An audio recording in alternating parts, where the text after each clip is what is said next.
Welcome to Food and Home, everybody. This is Tammy Robinson, and I'm going to be sharing some of my holiday decorating, do-it-yourself tips, and some delicious plant-based meals that you're not going to want to miss.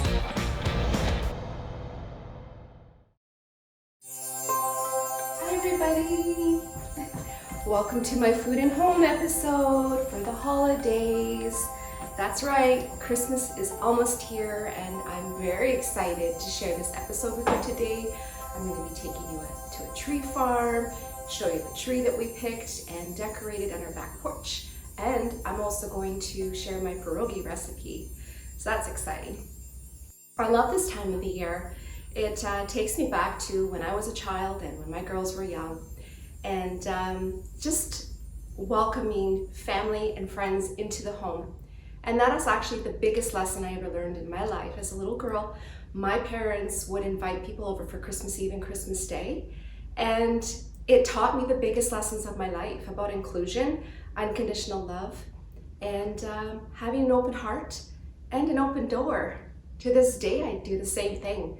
And I've extended that well into all the other seasons of the year, not just Christmas. So I encourage you all to have an open heart, an open mind, and also an open door through these holidays, to include your friends and family and to enjoy it and just get into that Christmas spirit. So you know what? Now we're gonna head over to this gorgeous tree farm. It's a Christmas tree farm called Doveside Farm. And we're just gonna select something very simple. Not gonna be putting any fancy bulbs on it or anything like this tree, just some golden lights. So let's go check it out.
So, as you can see behind me, I have a Christmas tree.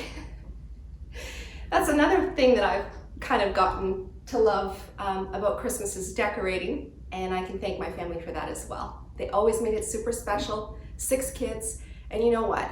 We were kind of poor, I'm not gonna lie. My parents worked all the time, but with a big French family, it was difficult, but they always made it special.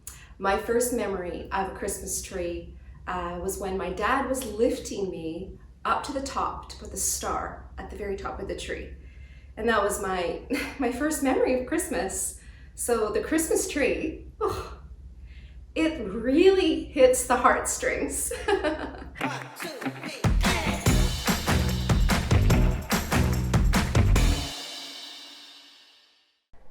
And now the house smells like Christmas, the tree is decorated, and the tree farm was so much fun.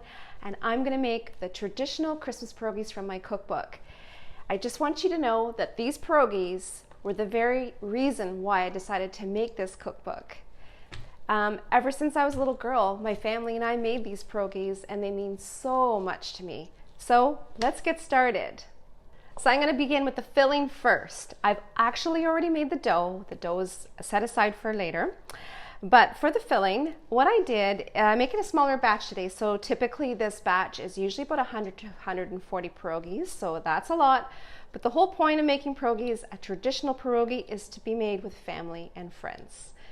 But today I'm going to make a smaller batch, and I'm going to start here with the potatoes. So what I did with the potatoes, instead of doing 5 pounds, I did a much smaller amount, so probably what, 1/3 of that amount of this batch. And I cooked them, and they're yellow potatoes, so don't go with a russet potato. There's just too much starch and then it gets too sticky. So go with a yellow potato, that's the best choice. So you want to cook that, and then you're going to mash it, and then we're going to start to add the rest of the ingredients. So I'm just going to mash these down just a bit more before I begin to add the spices and all of the stuff that makes these potatoes taste really yummy. So you want to get it to a nice creamy potato texture, removing all the lumps in the potato. That. There's so many different types of filling in pierogies, but the tradition of my family was very cheesy and lots of garlic and onion. There would be bacon, but these are vegan pierogies, so to get that smoky taste, we're going to be using some smoked paprika. So we're going to add that in right now, and it's only a 1/4 teaspoon for this recipe, for this batch anyhow. And then we're going to add some sea salt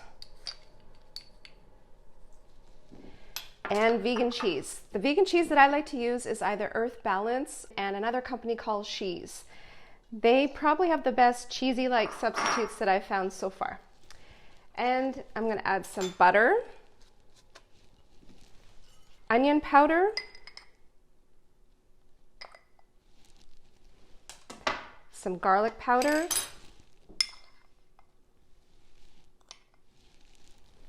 and the secret.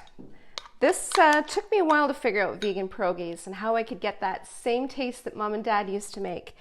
And surprisingly, it was hummus. It was a garlic and onion hummus. So in the book, in my pantry, you will see the recommendation for the types of hummus that I like to use for this recipe. So I'm going to add that in. This makes all the difference. If y'all had to just use vegan cheese, some spices and butter, it would not taste as good, honestly. I've tried it many different ways, and this was the absolute best way. Actually, I was just about to add these white onions, but I have to cook them first. So we're going to caramelize these white onions, and then we're going to mash them into the potatoes. So the onions are all set and ready. Beautifully caramelized here. And another little note, if you have your potatoes warm, it will melt the cheese as soon as you put it in. So I didn't quite make that happen today because I'm on video, but when you're at home, you'll have the time to do that. So try to have your potatoes warm and ready when you start adding all these ingredients. But the onions are pretty hot, so it should work out that it'll melt the cheese. But then again, you will be cooking the pierogies before you eat them, so they'll melt anyway. This looks so good. So what I like to do with the filling is I like to just put it in the fridge for about 10 minutes before I like to start to create the little filling molds. And it's a lot easier to do it that way. So I'm just going to put this aside into the fridge, and then I'll take it out after I'm done getting the dough ready. 1, 2, 3, hey.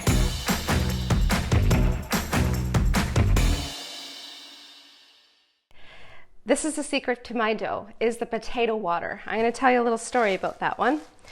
Years ago, my husband, when he first was introduced into my family on a pierogi making day, he went to take the pot of the potato water that the potatoes cooked in, and he was ready to dump it into the sink. And we need that potato water to make sure that the dough is just perfect. So instead of adding regular water to this dough, we add potato water to this dough. And that's the secret.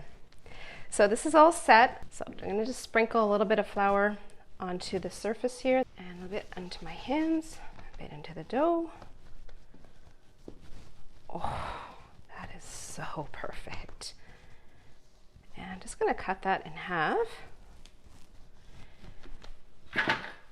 This is great to have. Instead of using, say, a little cup and then doing little circles, I just basically roll out a sheet of dough, and then I just place the dough right over top of this. So it makes just life so much easier. When you're doing big batches of pierogies, I would say invest in one of these little pierogi stencils. They make all the difference. I'm just going to roll this out. Now, with the pierogi dough, if you have it too thick, you don't taste the filling as much, for one. I mean, it'll work, but it's just way better when you almost roll it to be kind of not translucent, but almost see-through without any tears. That ought to do it. Beautiful. And then place this down here.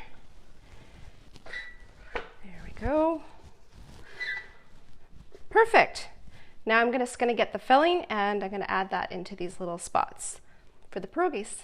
Typically when I do the filling, I prepare all of these little molds, these filling molds, before I even do the dough. But just so that I can just move right along here, I'm just going to prepare it now so that you can see how I make it. So just sort of a little oval shape, and I'm just going to place that right into the stencil like so.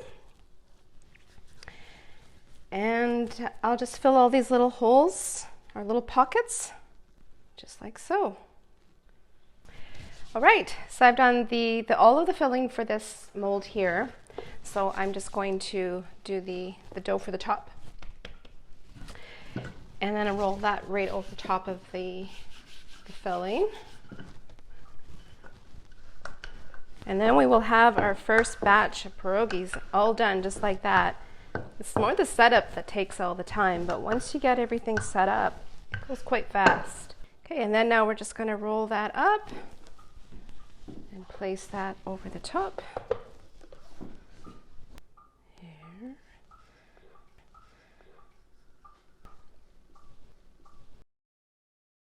That is a perfect pierogi dough, if I've ever seen one. Okay. I'm just going to roll gently to start over the top and then slowly begin to apply a little bit more pressure as you go along. And then you want to press hard enough so that it literally cuts the dough and forms the pierogies.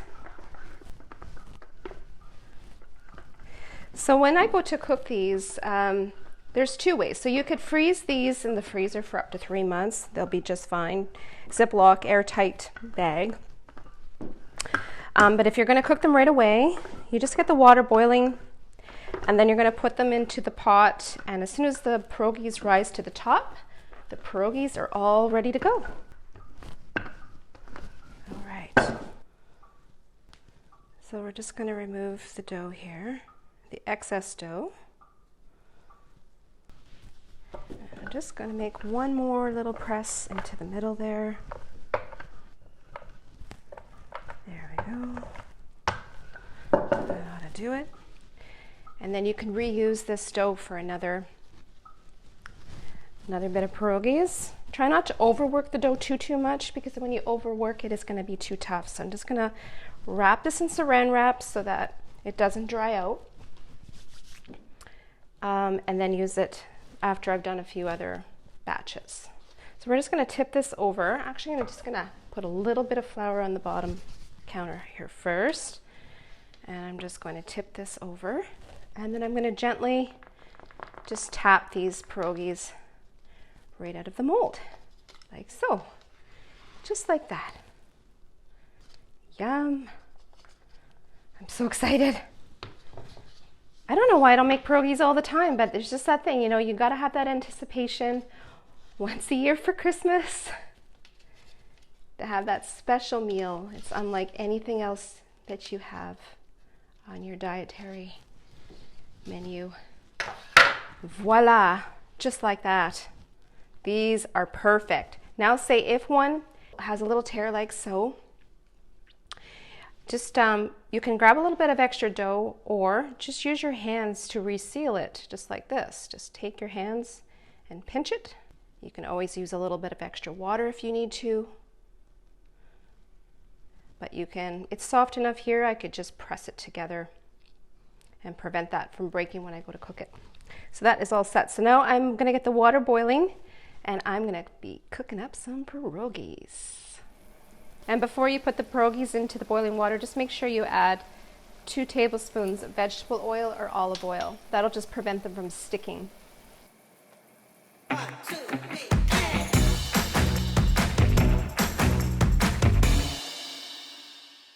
The pierogies are absolutely perfect, and what I would love to do now is just fry them up. Traditionally, we would fry them in bacon and onions, but because I'm vegan, just strictly onions. You could use some smoky tempeh bacon. That works really nice too, was a nice substitute. But I'm gonna add these to a frying pan with some onions and a little bit of butter. And I'm just gonna try to get them a little bit crispy, and then I'm gonna plate them.